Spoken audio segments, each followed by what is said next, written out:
Hi, this is Lee from Qlik. In this video, we will look at some options for creating structured financial style reports in Qlik. With most BI tools, these reports are very difficult or impossible to achieve. The Qlik platform, however, is far more flexible and presents many options for this style of reporting. In this video, I'll show you a variety of approaches and discuss the benefits and limitations of each. The first approach I will show involves using the standard Qlik pivot table object.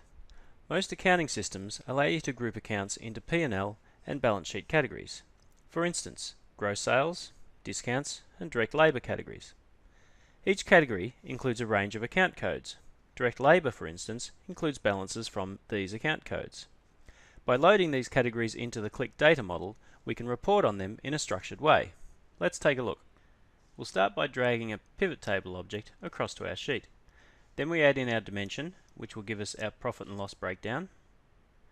Select the measure, which will sum up our account values, and then we can format each of these items. I'll set the display parameters for the expression, and then we'll add in another dimension to give us our columns, which are the financial periods. We need to ensure that our profit and loss categories are sorted in the correct order. To do this, we're going to use another dimension in our data model, which gives us a numeric sort order. And there we go. With a couple of clicks, we've created our profit and loss report. The only thing remaining is to allow these totals columns here to be a little bit clearer using some colouring. I'll go into the amount column and add a conditional colouring formula, which will apply a different colour for each of the total rows. Now we can quite clearly see the totals as distinct from the line values in the profit and loss. The benefits of this approach are that you can easily select a specific P&L category and time period, and then view the accounts and balances that make up that number.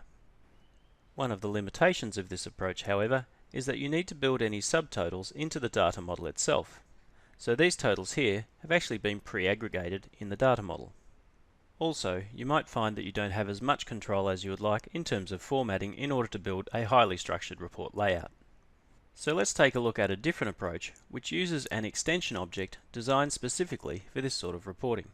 The transposed table extension object allows you to define a unique expression for each row, with the dimension chosen defining the columns. We will use the fiscal period as our column dimension again. In our master library for this app, we have expressions already defined for each P&L category. Each expression uses set analysis syntax to limit the calculation to specific account categories.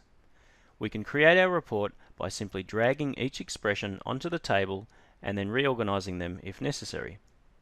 Expressions can even be defined for things like ratios.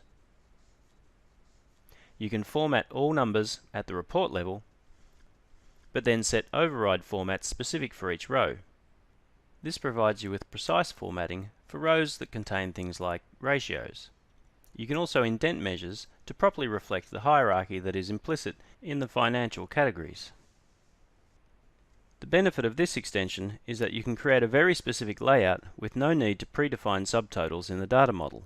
However, as each row is now a specific calculation, clicking on the row will not make any selections. The final approach I would like to illustrate involves another extension called the P&L Smart Pivot. Like the pivot table approach, this extension uses the account category dimension to determine the rows. Once again, we'll sort our dimension based on another column in the data model, which gives a numeric order. We then add a measure to create a column of values. Further columns can be created by adding extra calculations to show budget and then variance, for example. Or instead, you can add a second dimension like our period code. I'll just adjust the sort order so that our columns are being sorted not by amount, but by the period. As this extension was also developed specifically for structured financial reports, it offers many formatting options. If you wish to apply specific formats to specific rows, you can use a template like this one. Simply ensure the first column matches your account category codes, then add the relevant formatting options for each row. You then reference the template in your report configuration like this. Full instructions for the template file come with the extension. And there we have our completed profit and loss report. The benefits of this extension are that you can create highly formatted outputs. Like the pivot table, you can select specific account categories from the report rows.